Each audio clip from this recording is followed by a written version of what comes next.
আসসালামু আলাইকুম, welcome back to tips Bangla. আজকে আবার হাজির হয়েছে নতুন একটা ভিডিও নিয়ে। আজকের ভিডিও সিজারিয়ান মায়েদের যত্ন বা কোন কাজগুলো না করলে সিজারিয়ান মা পড়তে পারে মৃত্যু ঝুঁকিতে। ভিডিওটি শুরু থেকে শেষ পর্যন্ত দেখার বিশেষ অনুরোধ রইল।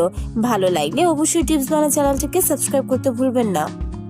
গর্ভবতী মায়ের সন্তান গর্ভে থাকাকালীন যেমন যত্ন নিতে হয়, তেমনি সন্তান জন্মদানের পরেও তাকে অনেক বেশি সাবধানতা অবলম্বন করতে হয়। সিজারিয়ান সেকশনের মাধ্যমে সন্তান জন্ম দেওয়ার সময় তারপরেও শরীরের উপর দিয়ে অনেক বড় ধকল যায়। এই বিষয়টিকে ছোট করে দেখলে ভুল হবে। এটি বড় ধরনের অস্ত্রোপচার বটে। এই অস্ত্রোপচারের মাধ্যমে পেটের বিভিন্ন স্তরের টিস্যু কাটা হয়। তাই সিজারের পর একজন মায়ের যত্ন নেওয়া অত্যন্ত জরুরি। তা না হলে মা পড়তে পারে মৃত্যু ঝুঁকিতে। স্বাভাবিক প্রসবের চেয়ে সিজারিয়ানের যত্ন অনেক বেশি চ্যালেঞ্জিং। সিজারের পর 6 থেকে 8 সপ্তাহ সময় একজন মায়ের জন্য খুবই গুরুত্বপূর্ণ সময়। এই সময়টাতে চিকিৎসকের পরামর্শ মতো চলতে হবে। এছাড়া পরিবারের সদস্যদের থাকতে হবে অতিমাত্রায় সচেতন। আপনার সামান্য অসচেতনতা হতে পারে সিজারিয়ানের মায়ের জন্য বিপদ। তাহলে চলুন জেনে নেওয়া যাক কোন কাজগুলো এড়িয়ে চললে সিজারিয়ান মায়েদের মৃত্যু ঝুঁকি হ্রাস করা যায়। প্রথমত, নবজাতকের জন্মের পর সাধারণত হাসপাতালে আত্মীয়স্বজন পরিবার পরিজনের ভিড় জমে। নতুন নবজাতককে দেখতে হাসপাতালে আসেন সবাই, তবে অতিরিক্ত ভিজিটর এলে মায়ের ইনফেকশন হতে পারে। তাই ডাক্তাররা বলে থাকেন যত ভিজিটর তত জীবাণু। সিজারিয়ান মায়েদের জন্য যে বিষয়টি সবচেয়ে বেশি গুরুত্বপূর্ণ সেটি হলো পরিবারের কেউ সার্বক্ষণিক কাছে থাকা।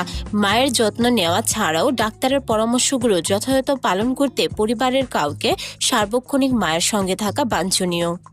সিজারিয়ান মায়েদের টয়লেট ব্যবহারের ক্ষেত্রে সবচেয়ে বেশি সতর্ক হতে হয়। বড় ধরনের অস্ত্রোপচার হওয়ার পরে টয়লেটে উঁচু কমোড বসার পরামর্শ দিয়ে থাকেন চিকিৎসকরা। এছাড়াও প্রচুর পরিমাণের পানি পান করতে হবে। প্রয়োজন হলে ডাক্তার কিছু ঔষধ দেবেন যা সহজে টয়লেটের কাজ সারতে সাহায্য করবে। সেলাইয়ের দাগ। অনেকেরই ধারণা আছে সিজারিয়ানের পর তলপেটের দাগ থেকে যায়, তবে এখন চামড়ার সিল্ক দিয়ে সেলাই না করে ত্বকের নিচ দিয়ে বিশেষ ধরনের সুতার সাহায্যে সেলাই দেওয়া হয়। শুকাবার পর সুতাটি টেনে বের করে আনা হয়। এই পদ্ধতিতে দাগ অনেকটা বোঝা যায় না। এছাড়া দাগ শুকাতে দিতে হবে কমপক্ষে 6 সপ্তাহ। পুরো শুকিয়ে গেলে তারপরেই কেবল দাগ দূর করার জন্য তেল মালিশ বা দাগ দূর করার ক্রিম লাগানো যেতে পারে। স্যুপ বা নরম জাতীয় খাবার। সিজারিয়ান মাকে স্যুপ বা নরম জাতীয় খাবার দিতে হবে, কারণ এ সময়ে শক্ত খাবার খাওয়ার কারণে মায়ের কোষ্ঠকাঠিন্যের সমস্যা হতে পারে।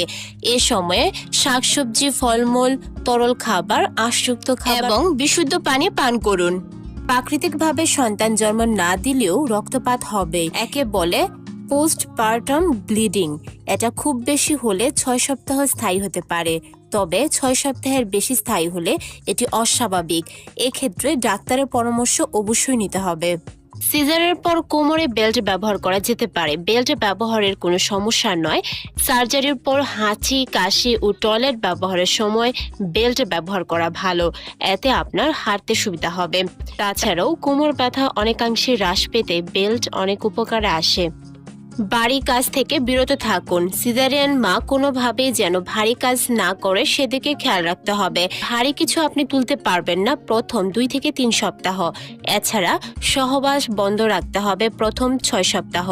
সিজারের পর কমপক্ষে 1 দিন হাসপাতালে থাকতে হবে। এছাড়া দ্বিতীয় দিন থেকে হাঁটাচলা করতে পারবে, শুধুমাত্র বাথরুম থেকে বিছানা পর্যন্ত। এছাড়া অপারেশনের 6 ঘন্টা পর একজন মা বিছানা থেকে উঠে বসতে পারবেন, যদি তিনি উঠে বসতে কোনো সমস্যা বোধ না করেন।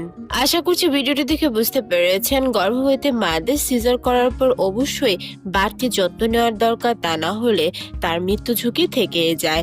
যদি ভিডিওটি ভালো লেগে থাকে অবশ্যই টিপস বাংলা চ্যানেলটিকে সাবস্ক্রাইব করতে ভুলবেন না। আল্লাহ হাফেজ।